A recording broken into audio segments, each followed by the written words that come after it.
ভাগ্নে বেআই তালই শেখ সেলিমের ৩ নিকট আত্মীয় এখন সংসদের পথে। ৫ আগস্টের পর নিজে আত্মগোপনে থাকলেও এবার সংসদ নির্বাচনে জিতেছেন শেখ সেলিমের বড় ছেলের শ্বশুর, ছোট ছেলের শ্যালক আর নিজের আপন ভাগ্নে। আওয়ামী লীগের টানা আরম্ভ করছে ৯-৭ সালে, আজকে ২২ সালে আসছে। আর একবার টান দিলে এবার আমরা ৫০ সালে চলে যাব। শেখ পরিবারের ৩ নিকটাত্মীয়ের বিজয় নেটিজেনদের মাঝে এনেছে নতুন গুঞ্জন। অনেকেই বলছেন আওয়ামী লীগ নির্বাচনে অংশ নিতে না পারলেও জিতে গেছেন শেখ সেলিম।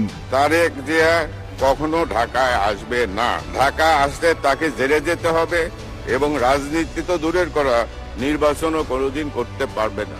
২৬-এর নির্বাচনে সিরাজগঞ্জ ২ আসন থেকে ধানের শীষ প্রতীক নিয়ে লড়ে বড় জয় পেয়েছেন বিএনপির স্থায়ী কমিটির সদস্য ইকবাল হাসান মাহমুদ টুকু। এই হেভিওয়েট নেতা সম্পর্কে শেখ সেলিমের ছোট ছেলে শেখ নাইমের শ্বশুর। সংগ্রাম করার পরে গণঅভ্যুত্থানের মাধ্যমে আজকে আমাদের নির্বাচন করার সুযোগ হয়েছে। অন্যদিকে ঢাকা ১৩ আসনে বিএনপি সমর্থিত ধানের শীষ প্রতীক নিয়ে বিজয়ী হয়েছেন ববি হাজ্জাজ।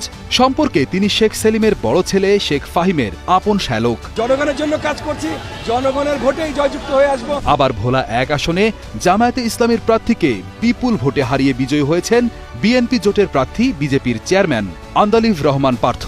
পার্থ কেবল শেখ সেলিমের আপন ভাগ্নেই নন, তিনি শেখ সেলিমের ভাই শেখ হেলালের মেয়ে জামাইও বটে।